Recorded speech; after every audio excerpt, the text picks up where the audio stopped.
नमस्कार बंधुरा दीपिकार रान्नाघरे आपनादेर सकलके स्वागतम। आज निये एसेछि फुलको नरम तुलतुले आमेर मालपोया।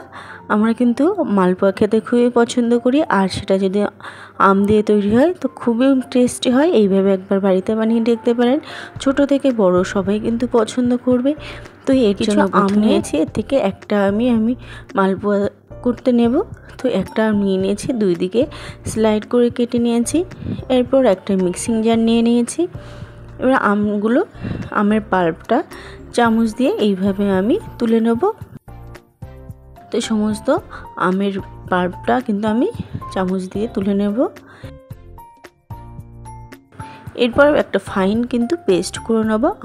আমের মধ্যে কিন্তু যেন কোনো আঁশ না থাকে, ফাইন পেস্ট করে নিতে হবে। এরপর একটা মিক্সিং বোল নিয়ে নিয়েছি। এর মধ্যে আমি নিয়ে নেব 2 কাপ ময়দা, মানে 400 গ্রাম মতন ময়দা হবে। আর নিয়ে নিলাম 1 কাপ সুজি, আর দিয়ে দিলাম হাফ কাপ মিল্ক পাউডার বা গুঁড়ো দুধ, আর দিয়ে দিলাম হাফ চামচ মতন সন্ধব লবণ। আমি এখানে সন্ধব লবণ নিয়েছি। আর দিয়ে দিলাম 1 কাপ মতন চিনি, 200 গ্রাম মতন। আর দিয়ে দিলাম 1 চামচ মৌরি। মৌরিটা এখানে অবশ্যই দেবেন, কিন্তু স্বাদটা খুবই ভালো হয়।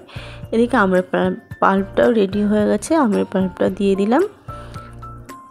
এরপর সমস্ত উপকরণের সাথে আমের পাল্পটা ভালো করে মেখে নেব। তারপর অল্প অল্প জল দিয়ে সুন্দর একটা কিন্তু ব্যাটার তৈরি করে নেব। আপনারা চাইলে কিন্তু এখানে লিকুইড দুধ দিয়েও ব্যাটারটা তৈরি করে নিতে পারেন। আমি যেহেতু এখানে গুঁড়ো দুধ ব্যবহার করেছি, ওই জন্য আমি এখানে জল ব্যবহার করলাম। তো এরকমভাবে ভালোভাবে ফিটিয়ে কিন্তু ব্যাটারটা তৈরি করে নিতে হবে। এখানে আমার আরেকটু জলের প্রয়োজন, তো অল্প একটু জল অ্যাড করলাম। আবার ভালোভাবে এটাকে মেখে নেব, ফেটিয়ে নেব।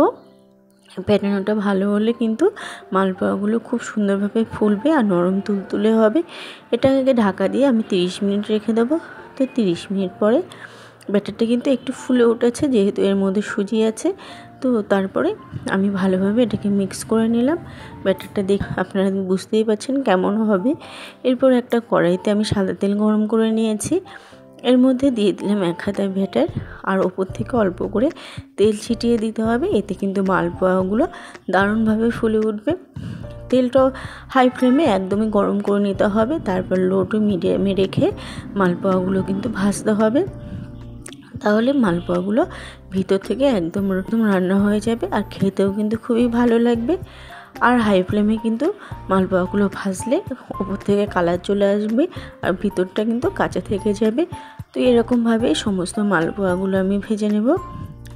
তো মালপোয়াগুলো কিন্তু আমার সব রেডি হয়ে গেছে। এবার সবগুলোকে আমি নামিয়ে নিয়েছি এক এক করে। তো বন্ধুরা, রেডি হয়ে গেল দারুণ স্বাদের আমের মালপোয়া রেসিপি। এটা যেমন নরম তুলতুলে হয়, খেতেও খুবই সুস্বাদু হয়। একবার বাড়িতে বানিয়ে দেখতে পারেন। আর বাড়িতে বানালে অবশ্যই কমেন্ট বক্সে জানাবেন খেয়ে কেমন লাগে। ইউটিউব থেকে দেখলে চ্যানেলটি সাবস্ক্রাইব, আর পেজ থেকে দেখলে পেজটি ফলো করার অনুরোধ রইল। আজ এই পর্যন্তই, আবারও হাজির হব অন্য কোনো রেসিপির সাথে। সবাই ভালো থাকবেন, সুস্থ থাকবেন।